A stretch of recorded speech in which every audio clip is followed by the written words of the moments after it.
My name is Patrick Bateman. I'm 27 years old. Patrick Bateman is an interesting guy. I live in the American Gardens building on West 81st Street. He's got a good job, a great apartment, a corner office, and he's in great shape. I believe in taking care of myself. He's a model of success in the corporate world he works in, and he's got the business card to prove it. New card. What do you think? But I've always wondered one thing. Is he happy? There is an idea of a Patrick Bateman. Because let's face it, apart from all of this, Fucking stupid bastard! he seems like quite a dull guy. There is no real me, only an entity. But to answer that, we need to look at the context. Because in the late 90s, these types of characters were everywhere. This guy starts a fight club because he's fed up with his job. Mr. Anderson would rather risk his life and leave the simulation than spend another day in the office. You have a problem with authority, Mr. Anderson. And this guy does this. I don't like my job, and I don't think I'm gonna go anymore. More and more movie protagonists were going to extreme measures to rebel or escape from their boring, monotonous job. You're just not gonna go? Yeah. And this came at a very specific point in history, a time when working wasn't about building things anymore, but managing things. We need to talk about your TPS reports. A time when the world seemed boring, stable, and safe. The world as it was at the end of the 20th century. A time when stories about ordinary office jobs became tales of quiet rebellion and existential crisis. It's not that I'm lazy. It's that I just don't care. Now, if I work my ass off and Initech ships a few extra units, I don't see another dime. Mike Judge's 1999 comedy Office Space is perhaps the most literal example of the movies we're talking about. Human beings were not meant to sit in little cubicles staring at computer screens all day. What's impressive is how it establishes so many annoying office tropes in the first 10 minutes. We've got the loud coworker talking too much over the phone, Corporate accounts payable, Nina speaking. a broken printer, meaningless reports to file, What's this I hear about you having problems with your TPS reports? and of course the obnoxious boss. Hello, Peter. What's happening? It lays bare certain aspects of the corporate culture that are not just unpleasant, but downright silly. I'll talk to you later, alright? Bye. Like the commute to work. Is this the most efficient way to travel? Certainly not. And Mike Judge makes this clearer than ever by comparing Peter's progress to this guy's. Any one of these aspects on their own would be bad enough, but it's a combination of them all that makes this system seem unbearable and inescapable. I gotta get out of here. I think I'm gonna lose it. Uh-oh. Sounds like somebody's got a case of the Mondays. But Office Space isn't the only example. We've already mentioned Fight Club and The Matrix, but there's also American Beauty, which sees the protagonist trapped in a job he doesn't care about, living a life he doesn't enjoy. So, Janie, how was school? And in Being John Malkovich, the protagonist gives up his dream of being a puppeteer to work in a boring office. And apart from all releasing in 1999, there's one thing they have in common. All of the characters are like Peter, stuck in a boring job wanting something more. And there's a great word to describe how they're feeling: ennui. On what? Ennui. It's what you would call the boredom. It's more than just boredom. It's a kind of depressive mundanity. There's no excitement in these jobs. Every day is exactly the same. Ever since I started working, every single day of my life has been worse than the day before it. And even non-office movies have this trope, like The Truman Show. Good afternoon, good evening, and good night. His entire life is a perfectly manufactured routine where nothing ever changes, complete with product placement. All natural cocoa beans from the upper slopes of Mountain Nicaragua, no artificial sweeteners. In the game, Michael Douglas is a successful investment banker, but he's bored by the lack of excitement in his life. No, I'm an investment banker. I move money from one place to another. And in Men in Black, Will Smith is a cop who feels constrained by his job, eager for something more. What the hell are you? They're all stuck in this depressing, mundane system. They all feel ennui. Your father and I were just discussing his day at work. Why don't you tell our daughter about it, honey? So how does anyone find satisfaction in this world? They rebel. Janie, today I quit my job. And then I told my boss to go fuck himself, and then I blackmailed him for almost $60,000. They stop going to work, they leave the simulation, they start a fight club. Welcome to Fight Club. They play the game, risking their life, but at least there's some excitement. They go to extreme measures to escape the show. They become a cop for aliens. I make this look good. And they go through a portal that lets you enter the mind of John Malkovich. It's a portal, and it takes you inside John Malkovich. From this stability comes boredom, and from this boredom comes dissatisfaction, depression, and existential crisis. So they try and break free from the system. So you're gonna get another job? I don't think I'd like another job. But why? Why did this trend arise at this specific point in history? We're all screwed! To answer that, we need to go back. We need to understand the relationship between the prevailing culture of the times and the stories being told during this time. We need to understand the cinema of the zeitgeist. A good place to start is Dr. Strangelove. Have you ever seen a commie drink a glass of water? Released in 1964, it's an exaggerated parody of the Cold War, looking at mutually assured destruction, military bureaucracy, and the rivalry between East and West. Gentlemen, you can't fight in here. This is the war room. It's deeply rooted in the time period. It could only have been made at this specific point in history. Nuclear combat, toe-to-toe with the Ruskies. We also have Metropolis, a German silent film from 1927, where the wealthy elite live in luxury skyscrapers, while the working class toil in oppressive conditions underground. It's reflecting the inequality of 1920s Germany. And then there's Harold and Kumar, from 2008. Meet the smokeless dog. A film that makes fun of the extreme paranoia of the post-9/11 Bush era. Filmmakers have always reflected the contemporary social climate, even stoner comedies. North Korea and Al-Qaeda working together. So what was the social climate in the 90s? Well, let's have a look. 1996 AD, in the year of our Lord Jesus H. Christ. Because it was an interesting point in history. It was the decade after this. Tear down this wall. But before this.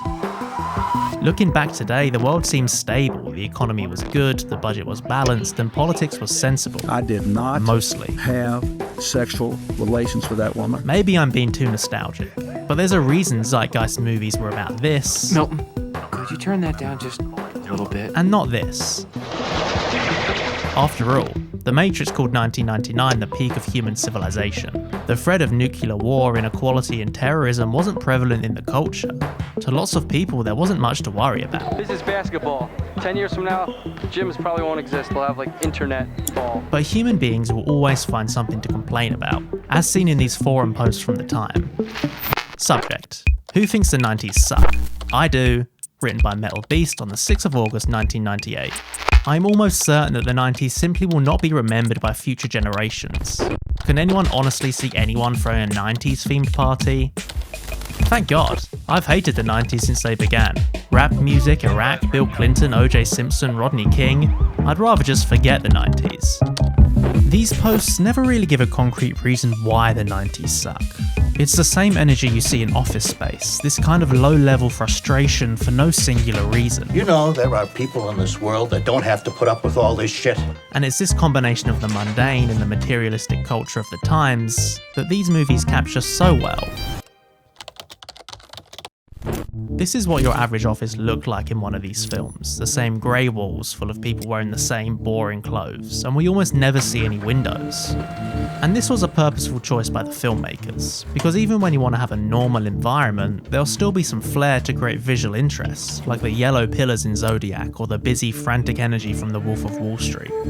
But in Fight Club, there's not a single thing of interest in Ed Norton's cubicle. It's the same with Office Space and The Matrix. It's taken to the extreme in the Coen brothers' Hudsucker Proxy, with this endless dull space full of corporate drones in grey suits. It's oppressive in its mundanity, and being John Malkovich takes this at face value, with the absurdly low ceiling literally closing in on the protagonist. Why are these ceilings so low? There's no personality, nothing is unique, everything is the same. We can even see it in the way people speak. It's full of corporate buzzwords. You want me to deprioritize my current reports until you advise of a status upgrade? Make these your primary action items. Or annoying catchphrases. Sounds like a case of the Mondays. So when the receptionist can't understand Craig... My name is Schwartz. My name is Schwartz. It's not just a funny joke, but a satirical takedown of the inefficient communication in the corporate world. I'm sorry, I have no idea what you're saying to me right now. But what about the jobs themselves? What do these people actually do all day? So, where do you work, Peter?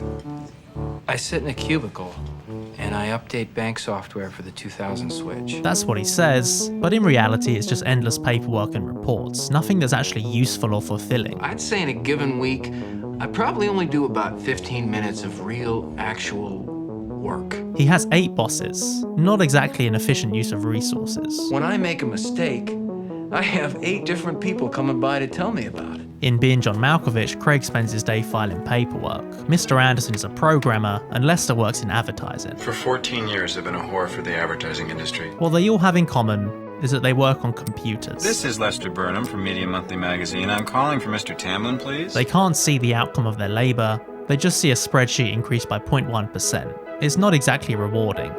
But for Fight Club, it's a different story. A new car built by my company leaves somewhere traveling at 60 miles per hour. The rear differential locks up. Ed Norton is a recall specialist for a car company. The car crashes and burns with everyone trapped inside. He essentially decides whether it's cheaper to fix the defective vehicles or let people die and just pay the lawsuit. Take the number of vehicles in the field, A, multiply it by the probable rate of failure, B, then multiply the result by the average out-of-court settlement, C. The purpose of this job? You guessed it, increase the bottom line for his company. A times B times C equals X. If X is less than the cost of a recall, we don't do one. It's indicative of this kind of corporate and consumerist world where nothing matters apart from the profit margin. Efficiency is priority number one, people. People are reduced to numbers on the spreadsheet. It doesn't matter if they die, the company just needs to make money. Are there a lot of these kinds of accidents? You wouldn't believe. We've talked about the mundane, now let's talk about the materialistic. It's a chef's pal. It's a dicer, grater, peeler, all in one. One of the more subtle ways David Fincher shows his consumerism is by hiding a Starbucks cup in almost every scene. There's one after his apartment blows up, in his support group, in the trash can, and there's at least 4 in the office. Starbucks is everywhere. This faceless corporation is invading almost every part of our lives. I'll just have a coffee, thanks. A minute ago I mentioned there's not a single thing of interest in Ed Norton's cubicle. Well, I lied. There's a Starbucks cup. The only flair he has is this symbol of consumerism. The only thing that gives him any kind of identity is the products he buys. It shows the complete dominance of this consumerist culture. With this small detail, David Fincher is telling us that everyone is playing by the rules, accepting the dominance of large corporations, and in most cases not just accepting it, but embracing it. I had it all. I had a stereo that was very decent, a wardrobe that was getting very respectable. I was close to being complete. Shit, man, now it's all gone. Notice the use of respectable. A wardrobe that was getting very respectable. He's not proud of his clothes because he thinks they look good, but because of the superficial status they provide. Come back Monday with some clean clothes. It's one big consumerist culture where nothing has any lasting value. Single serving sugar, single serving cream, single pat of butter. It's become part of human nature, like ordering stuff while on the toilet. We used to read pornography, now it was the Horchow collection. And it's causing a lot of masculinity. It's not a coincidence all of these people have literally had their balls cut off. Still men. So when Tyler Durden comes along, it makes sense that he's so alluring. Advertising has us chasing cars and clothes. Working jobs we hate, so we can buy shit we don't need. He wears colourful, unique clothes, he's got an interesting, untidy haircut, and he's keenly aware of the mundanity of corporate life. What do you do? Why? So you can pretend like you're interested. But he doesn't just embody this rebellion, he acts on it. Things you own end up owning you. He contaminates food at expensive restaurants and puts pornography in movies. He lives in an old house, the opposite of the perfect materialist home. There's no nice furniture, just a leaky roof. Instead of watching TV, they read weird stories. I am Jill's nipple. He's taking matters into his own hands, he's escaping the system, he's enacting his own form of quiet rebellion. But what would happen if he didn't? What's the opposite of Tyler Durden? Someone who is completely bought into this corporate world. A perfect model employee. I told Bill that if they move my death one more time, then I'm quitting. I'm going to quit. Milton. Hi, Milton.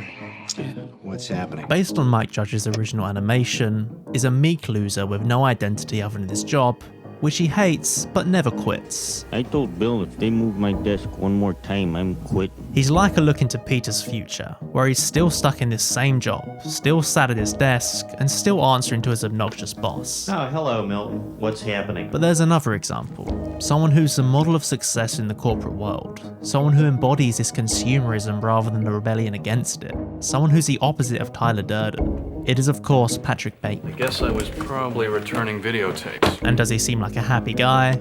I think pretty clearly no. I just want to have a meaningful relationship with someone special. The first red flag? His apartment.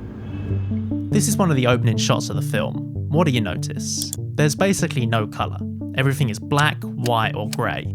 There are some decorations on the wall, but when you look closer, it's literally just a blank canvas. The only unique thing he has is all of his skincare stuff. Water-activated gel cleanse, then a honey almond body scrub, an exfoliating gel scrub, herb mint facial mask. Patrick Bateman is a very superficial guy, who only seems to take pride in luxury signs of wealth. Valentino Couture. Is why comparing business cards seems like life or death, because these shallow status symbols are the most important things in this corporate lifestyle. And the lettering is something called Cillian Braille. And he's just the same as everyone else in the office. Raised lettering, pale nimbus. This materialist world of the 90s is so shallow and soul-crushing, the only way Patrick can find any kind of satisfaction is through ultra-violence. Hey, Paul! He's the same as Ed Norton, using violence to find meaning amidst this materialist world. It's his form of rebellion. But eventually, it spirals out of control and becomes the very thing he set out to destroy. It's under control, sir. The old house becomes a place for productivity, with uniformed workers carrying out boring, repetitive tasks. Cooking and working and sleeping in teams. All the members of Project Mayhem lose their individuality, refusing to be called by their names and just blindly working within this hierarchy. In Project Mayhem, we have no names. By trying to destroy the system, he makes his own system that's just as bad. You are not special. You are not a beautiful or unique snowflake. And this isn't unusual. Almost all of these rebellions ultimately end in some kind of failure. And there's going to be some spoilers here, so beware. Peter and his friends illegally siphon money from his company. The only reason he narrowly escapes prison is because Milton burns down the office. Lester gets killed, and Craig gets stuck inside the subconscious of a child. Maxine. The movie Falling Down is all about a rebellion against this 90s culture. But there's other people waiting to use the phone here. You know what? What? But it's ultimately one big fruitless, self-destructive endeavor. But aim first, man. Okay. And this is a conclusion most of these films come to. I'm the bad guy? Yeah. This mundane loop and materialist world might be soul-crushing, but a petty rebellion isn't the answer. How'd that happen? So how do you find genuine satisfaction? How do you escape this corporate ennui? You focus on the things you actually care about. Peter is happiest while fishing with his friends. Craig is happiest when working with his puppets. Lester finds happiness in his family, and Ed Norton does with Marla Singer. You met me at a very strange time in my life. The 90s were a time of stability. Most of these American male protagonists don't have much conflict in their life, causing boredom and a lack of purpose. So what do? They seek out conflict themselves. These rebellions can be seen less as a way to escape the system, and more as a way to introduce something interesting in their life. How are you, Bob? Better than I've ever been in my whole life. But with the new millennia, the stability of the 90s faded, at least from a Western perspective. People now had new things to worry about. They didn't have to create their own conflict because it already existed in the world. So this trope faded, and office stories went in interesting and unique directions. The work is mysterious and important. Looking back, these stories seem silly. A stable, well-paid job isn't something to be taken for granted these days, but they remind us that we need to find our own meaning in life. Peter Gibbons, you've led a trite and meaningless life. A job is just a job. Don't risk everything in some petty rebellion against the system. You can't run away from society because you find it meaningless. You have to find the meaning yourself.